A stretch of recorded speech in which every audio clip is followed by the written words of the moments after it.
A bomb going off. Oh dear. uh, they fall off a bridge. This is unfortunate.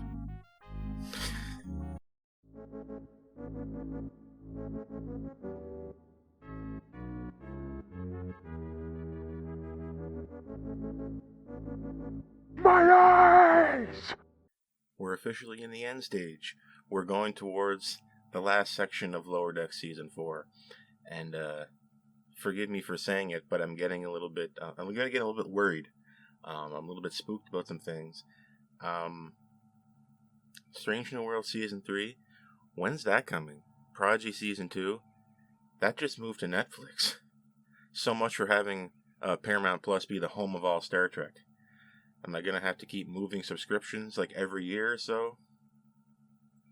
I already had to change a subscription platform to get this show because they stopped including it on Crave. I know I already mentioned that. Sorry for this little interlude, this little bit of news. But once Lower Decks is done, when's the next Star Trek? Does anybody know what the schedule is on that? I have some content kind of saved up in case I need to get through, like, a desert with no trek. If I have to go through the desert on a horse with no Star Trek. This is, speaking of deserts, a few Badgeys more. No doubt named after, what was that movie? A Few Dollars More, for a Few Dollars More. Something about horses. Rudy Tooty Point and Shooty. Something like that. I don't know. This is Star Trek Lower Decks. Again, sorry for that little aside, but it was just something that was on my mind. When's the next Trek? When Lower Decks is over, how long are we going to be done here on this channel? Hopefully not very long. So here's to all the new Trek after Lower Decks. With that out of the way, we have the 7th episode of Season 4. We're getting near the end, like I said. This is a very meta episode. It's subversive in a lot of interesting ways. It plays at your expectations, but never maintains kind of a dour tone. It shows you extreme dangerous things happening, but it never feels like it's the end of the world. It perfectly sticks the tone masterclass for what you should be able to expect from Lower Decks. It's funny, it's got action, but it never feels like it's the end of the world, despite what you're watching. It's like, we're showing this horrible thing, but don't be upset. It could be funny. And it was funny. And this is a great episode. I just want to get that out of the way, just to set the tone for this review. Similarly to how this episode set its tone so well and never really let it waver. You may say, oh my gosh, this ship's blowing up, but we're having a romantic getaway.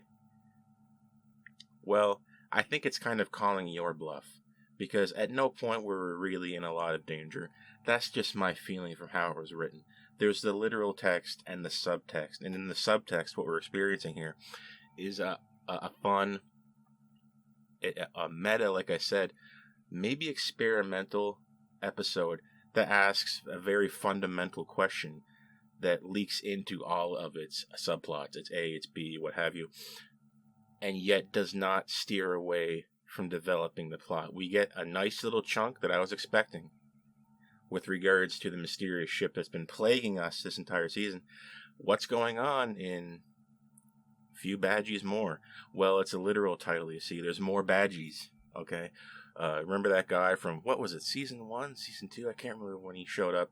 But our episode begins, what is it, Kella system? We ran into some, Packlets, and we had a little bit of a scuffle, and the Cerritos was almost destroyed. Shaxs died, came back, saw the Black Mountain. That thing is coming back in this episode. What's up with that? Do we want an answer? Maybe you don't want to know the answer behind the Black Mountain and the mystical space koala. People ascending into alternate planes of reality, a trope for Star Trek, but happens multiple times in Lower Decks, by the way, and again in this episode, just to spoil it.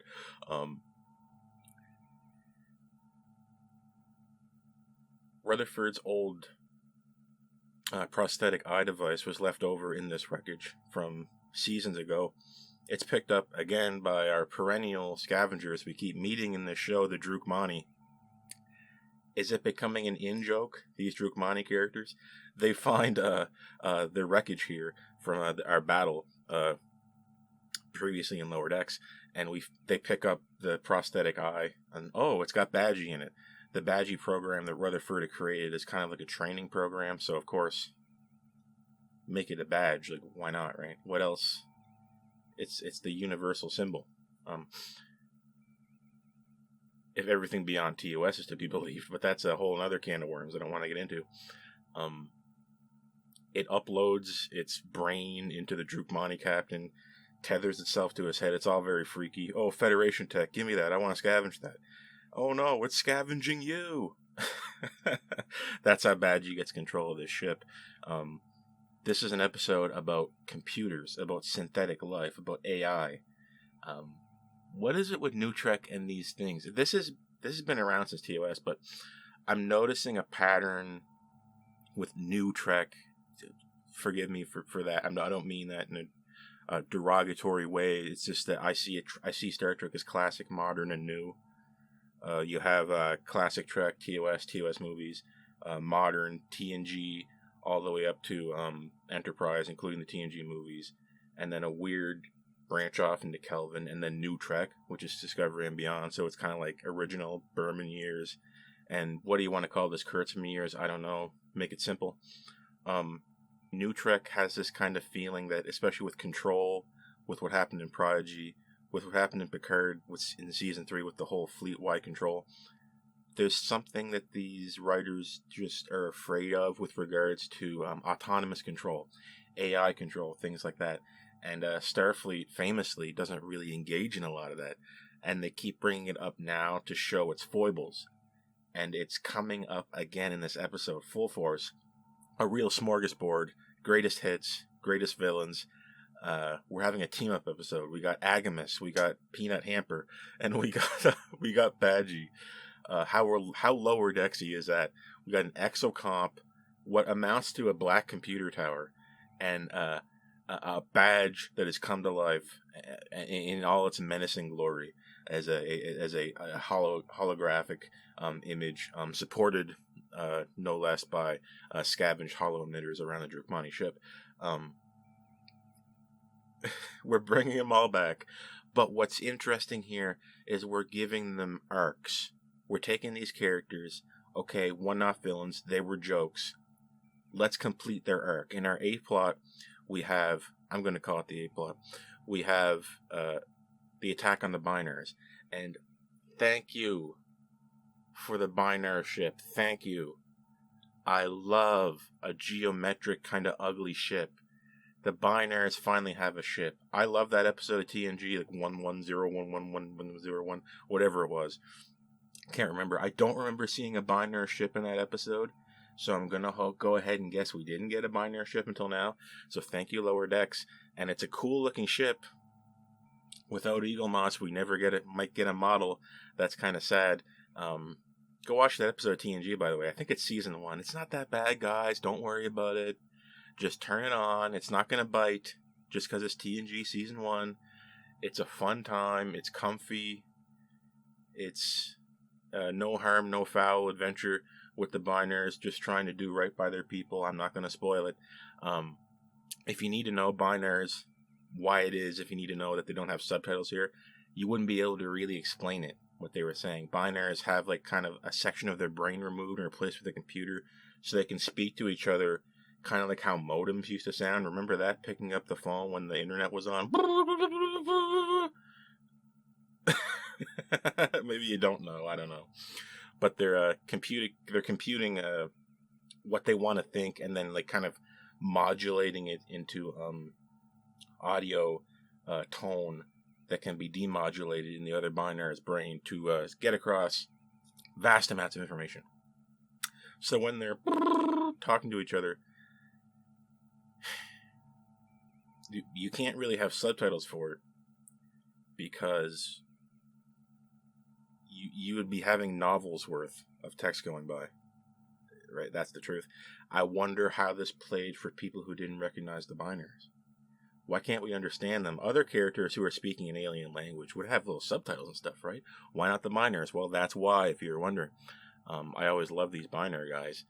A rare treat to see them back, and a very rare treat, if a one-time only event, to see their ship. They were attacked. We need to find out how they were attacked, what happened. We need the details. Starfleet is now officially on the case. We're on the trail of this mysterious ship. We're watching you, so you better not try nothing funny. Of course, the Drookmani were scavengers. They scavenged the Rutherford prosthetic eye, and now they've realized the binaries were attacked. That puts us on a collision course, baby. Drookmani, Cerritos, both investigating the binary attack.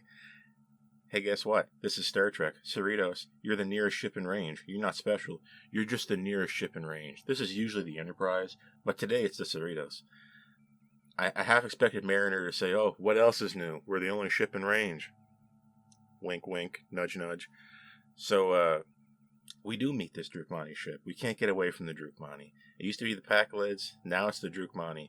Why do we keep running into you guys?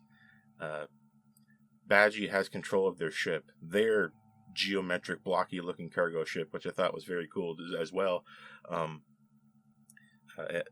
Badgey is here to enact revenge upon his creator, Rutherford. Papa, the person who created me. Don't I hate him? Aren't I filled with pathos, angst, catharsis, whatever you want to call it? It's all very quote-unquote highbrow, but then brought back down to the level of lower decks. Just as you like get into it, it brings you back down to earth and says, no, wait, this is just a joke. And I appreciated it. I appreciated the angle. Rutherford takes it upon itself, against the captain's permission, by the way. The captain never says to do this. And the captain, I believe, even tells Rutherford to stop, which is a little spooky. It would be logical to send Rutherford over to that ship to stop Badgey. You created Badgey. Wouldn't that make sense? Freeman has some screed about how she doesn't want to sacrifice anybody, and I was just thinking, it's one for the many.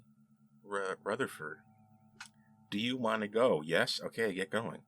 And then Mariner would jump onto the transporter pad. Not without me. No, Rutherford, for whatever reason, does a spacewalk, a space jump through an airlock. What else is new? This is Trek, right? We have to have a spacewalk, space flying section. Although this is cut short because the ship does transport them the rest of the way. With Mariner in tow, of course, Mariner had to come along. Mariner came along with no ideas on how to help Rutherford. I guess it's on brand for Mariner, but I would have thought it would be pretty sick if Mariner had a plan. Like, she devised a plan quickly and then helped Rutherford enact it. And then Rutherford ended up doing what he was doing anyway when that plan kind of failed. So it made Mariner kind of look like she was more on the ball here. I would have preferred that, but in a sense, it's not that bad because this is just like what you would expect from Mariner. Just to jump in, head first, fly by the seat of her pants, not worry about anything. I'll make up the plan when I get there. We're ending up here again. With interesting character pairings. A few episodes back, I mentioned that I was getting tired of the Mariner Boimler together, Rutherford Tendi together. It was getting a little played out. But here we're getting Tendi and Boimler and Rutherford and Mariner together. So thank you again. Thank you for the binary ship. Thank you for the different character pairings, the different dynamics, seeing how they play off each other. I really like it. Yes, some characters work better together with other characters than other combinations, yes. But variety is the spice of life. Mariner and Rutherford are together on this ship, and it turns out the best way to defeat Badgey is just to give it a hug. Playing into the theme of this episode, running thick, drenched over every single plot line. We can love computers. If we love the computer, there's a chance the computer can love us back. Can we love a computer, and can computers love each other? It's a little sappy, it's a little hokey, but give it a rest. This is Lower Decks, come on. Rutherford gives Badgey a big hug, and Badgey is a computer program, essentially, a holographic display, a manifestation of data. So, not the character. It can split apart. It's not physically in one spot. Badgey converts itself into a good form and a bad form. And this is where I realized, wow, this is kind of genius. The good form of Badgey that splits apart is called Goodgey. And I was just thinking, wow, that sounds stupid. That's a mouthful to say. That's kind of painful.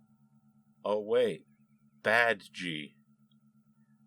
The word badge, and in this case Badgey, contains the word inside itself, bad.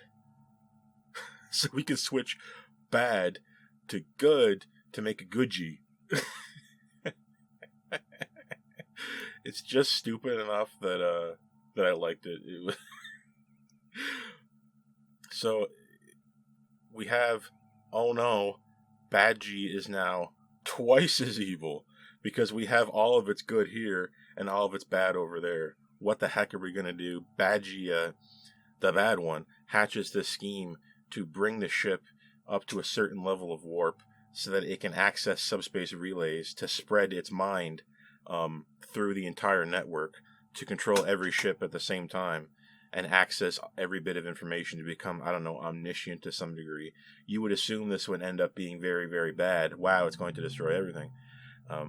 Again, what is it with AIs wanting to become more powerful and wanting to control everything and abusing communications and networks in order to bolster its own abilities? Why do we keep seeing this? We're seeing it again. It's funny here. We use another tactic, logic. Badgey is a computer program. What if we can just use logic, right? Computers are built on logic, to convince it not to do this. Badgey, what if you take over all these ships and you destroy us? That's stupid. Why would you want to do that? Huh, you're right. Why would I want to do this? Just like Badgey split before, it splits again into Badgey and Logic-E. And this is just where it went next level funny to me. Like, it creates first a silver badge and then a bronze badge. And the bronze badge is logic. So we have good, evil, and logic in this weird trifecta. Like, I would never put those three together in triplicate like that. But here they are. Interesting to note. Logic is a branch off from evil, not from good. What's that saying? Badgey wastes no time in just incapacitating poor Logic. He just breaks him over his knee. He's like, oh dear. I cannot like get enough of like the Logic characters. Like we'll say Talin, we'll say Vulcans, you know, in a manner of speaking, and now Logic-Y. It's like I said, it's cruise control for funny. It would be funny enough to me to see a Vulcan crew get involved in all these shenanigans and then just have very strange, unusual reactions to things happening. Just like a bomb going off. Oh dear. They fall off a bridge. This is unfortunate.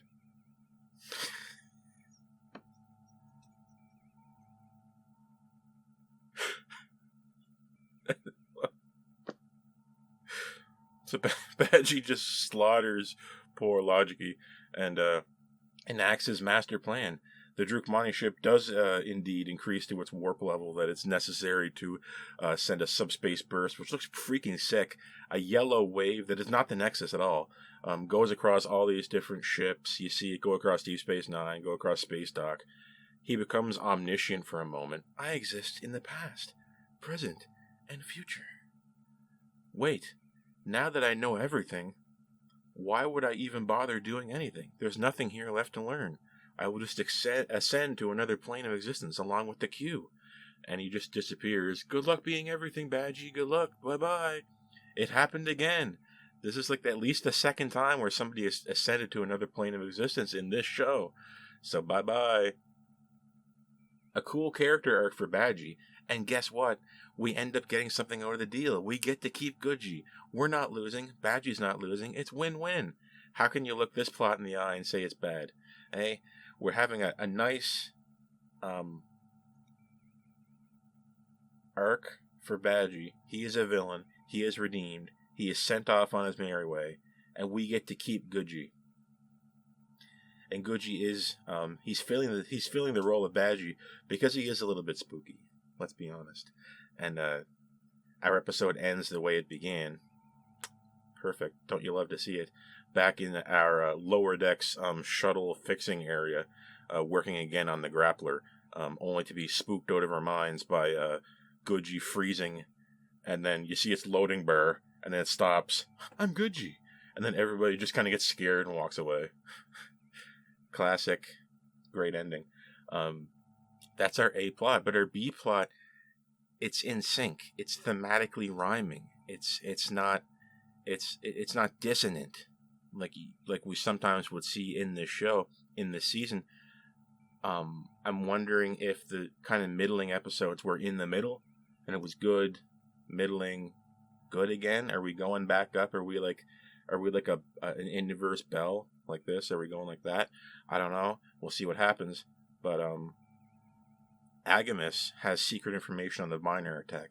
AGIMUS is claiming to know what's going on at the binaries. Meanwhile, Peanut Hamper has finished her stint at a rehabilitation facility. AGIMUS and Peanut Hamper are gardening.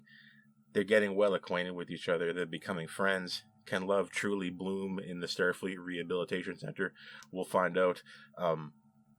AGIMUS kind of cons Boimler and Tendi, another different character pairing here, into taking him back out to space to get in contact with one of his drones to get the data on the binary attack. Starfleet needs to know about that binary attack. It needs to know about this mysterious ship. AGIMUS is the only one who can tell us. And he's training on looking good. You see, we're under no illusion that this could be a plot that turns good. It's playing it as if, AGIMUS and Peanut Hamper are tricking our characters. We know better. The game is on them. In keeping with the tone, right? It's matching the tone of the A-plot. It's matching the theme. It's matching the style. It's hitting you over the head, but it never gets to the point where this is annoying. It's palpable. The theme is there. It's real. I loved it. AGIMUS is training on pretending to be good. And changes his red to blue. Isn't blue a cool color? It's such a nice color. See, only good things are blue. Right. We've seen this before. It happened with the Alito in last season. It happened with the ships in Prodigy. They turned red or something. It's so played out, but it's played out here for laughs, so we can kind of do a wink and a nudge at it. Peanut Hamper and AGIMUS have a plan. We think it's going to be a plan for domination. They're going to do a planet called Plumeria. We con Boimler into taking him on a shuttle. They need to go get the drones, but first we need to stop off in Ecuador. After AGIMUS launches his nasty little stealth drones that kind of capture everybody and handcuff them, and hey, he shoves a knife in their side. Drive me here right now or you're going to get it. Basically, that's what's happening here. They go to romantic Ecuador. What are the chances, right? AGIMUS is going to meet Peanut Hamper here. They're going to rendezvous in Ecuador in the sandy beach. If you know Star Trek, you know when we're having romance, we're at the beach. If I'm going to the holodeck and I'm taking someone there for a romantic getaway, we're going to the beach. If I'm having a flashback of my dead wife, I'm at the beach. If you know, you know. So Star Trek and beaches, it's romance. And we're back there again, and this is your first inkling that what's going on between AGIMUS and Peanut Hamper is maybe not nefarious, it's maybe romantic. Maybe there's something else going on. One of his drones brings him Peanut Hamper's little rake thingy that she was using in the gardening center. I call her a she. I don't know. They're just robots. I guess it doesn't matter.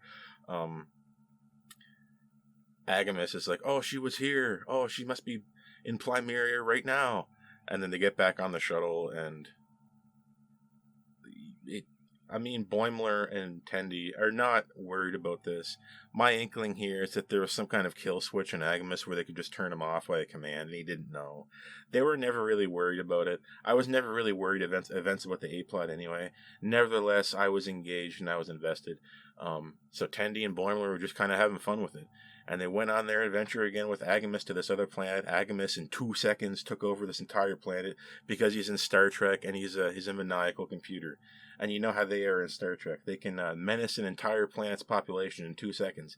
Not that Starfleet couldn't undo this in an hour, but AGIMUS wastes no time in trying to get in contact with Peanut Hamper. Eventually he ends up at a space station. What is it, Tyro 7? Something like that.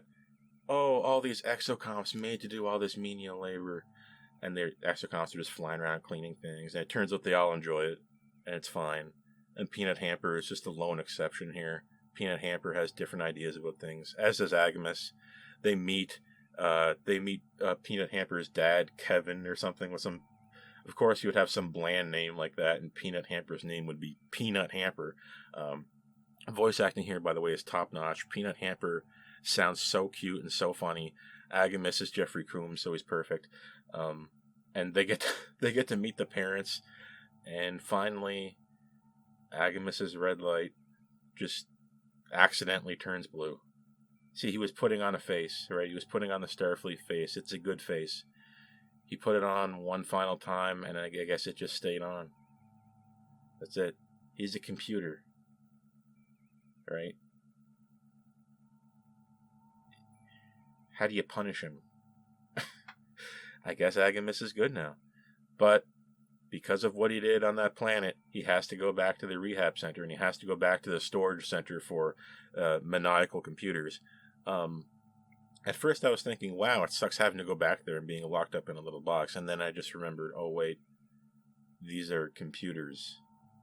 What, do they get bored? What's it like being in there? Can you have AGIMUS in a prison for 1 million years and maybe he wouldn't even notice?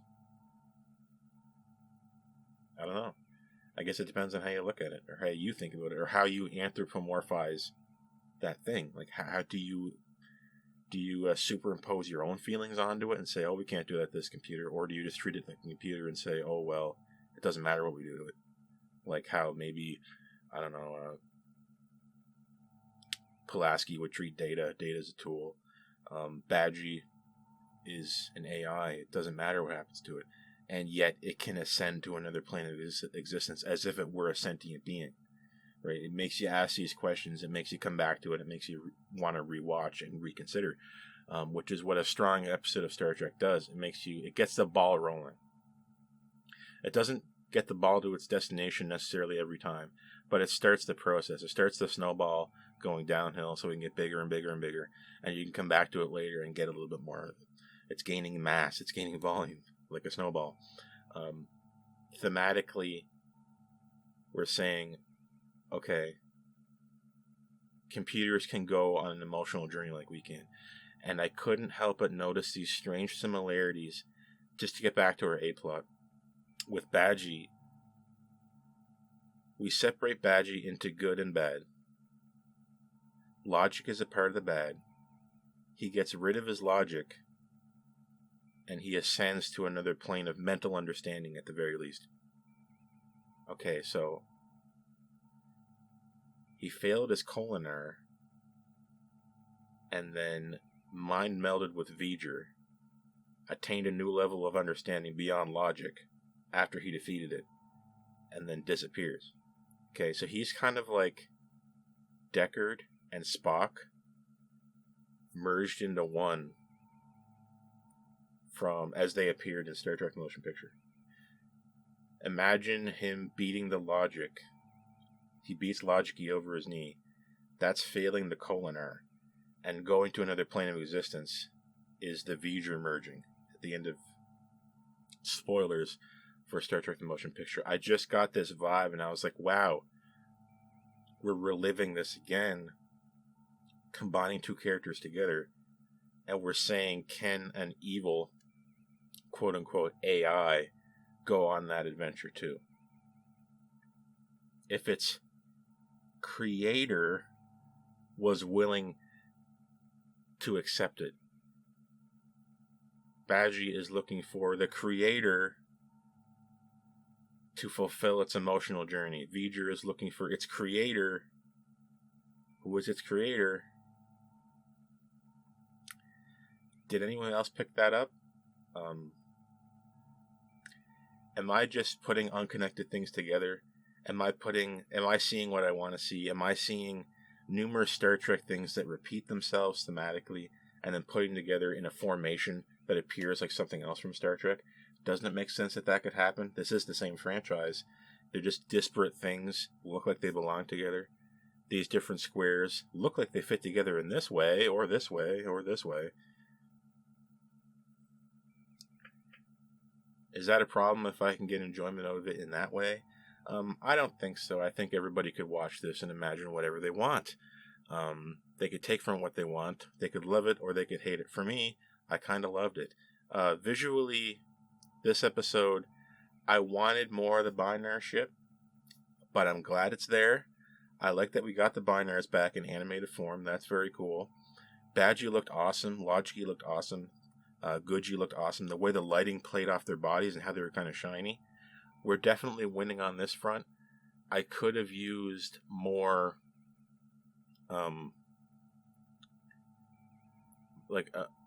more time maybe with AGIMUS and Peanut Hamper. I thought they got the short end of the stick. That could just be the way I viewed it. There could have been more intricate detail inside the Drookmani ship, or inside the Boimler ship, or on Plumeria. I don't know. Am I asking for too much? But visually, they gave me the Boimler ship. I'm a ship guy. You've made me happy. Musically, I was hoping for something a little bit kind of sappy, romantic, kind of some fun elevator music type of thing going on. Didn't really get it. I didn't really get anything thumping or action-packed feeling from the battle with the Drookmani ship being controlled by Badgey. There could have been, with the ascent into another plane of existence, there could have been like an anthem to that. Didn't really get it. Hoping for better in the future from Lower Decks, but I'm seeing a pattern here. Lower Decks is very much kind of like a Berman show. The Rick Berman Trek, as you watched it, the music kind of went into the backseat. It kind of disappeared. It was just kind of blah. It's just kind of stuff that was there for flavor. You saw when New Trek started with Discovery, the music was not okay with just playing second fiddle, pun intended. It was more in your face. It was more anticipating things. It was more implying emotion. That's just my feeling. Classic Trek sounded better. In the middle, it sounded bad. And then later on, it sounded pretty good. I loved the way Prodigy sounded. Picard Season 3 was... the whole show was just a soundtrack. It was unbelievable. Dropping the ball here at Lower Decks. Sorry to say, I'm seeing a pattern. Thematically, what more can I say? I think I just laid it out pretty clearly for you. We're winning very much on the thematic front. Plot-wise, we're making the effort to go forward with the mysterious ship plot. I keep calling it that. We find out a little bit more information about the mysterious ship. AGIMUS does indeed give us the secret information you learned about the Boimler attacks. It's revealed that they weren't being destroyed. Guess what? They were being transported somewhere. You were right. People in the comments that mentioned this, they were right. You know who you are. I don't think they're being destroyed. I think they're being transported. You were completely right. They stole the Ferengi ship. It had a Genesis device on it. They stole the Boimler ship. Imagine the technology on that. What's all that mean? What's it about? And likewise, last episode, my review for it, I mentioned that the ship that gets transported away by the mysterious ship has something to do with the plot. The Boimlers, they're like robots. They talk in like computer text. They go boop boop beep boop. It does play into this episode. It does. This episode is about AIs, synthetic life, robots, machines, computers. Boimlers are like half computer. There is a connection. There is a tonal, thematic connection. There's a superficial connection, a visual connection. It's we're making it where this tapestry all uses the same paint. Okay?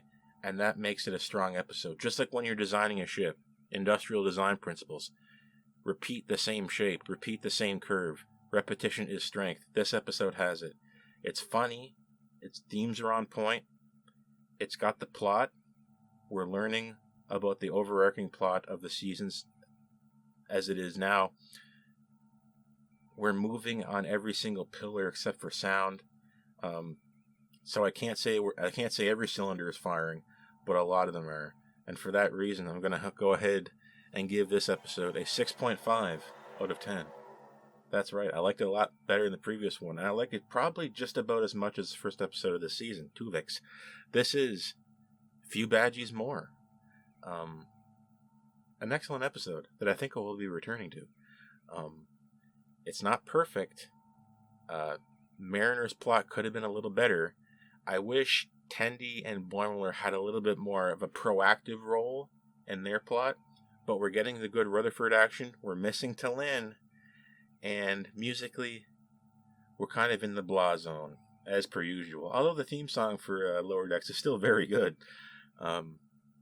Here's hoping for a fascinating conclusion to this season. Are we going to end with a two-parter? If we're ending with a two-parter, what does that mean for episode 8 in kind of no man's zone here? What's going to be? Is it going to be something subversive or surreal? Who knows? But I'm ready for it. I'm getting satisfied here. I'm satisfying where the season's going, and I'm ready for another adventure. That was Lower Decks, Season 4, Episode 7, Few Badgies More. And I'm a few marks more, and I'll see you next time. So long.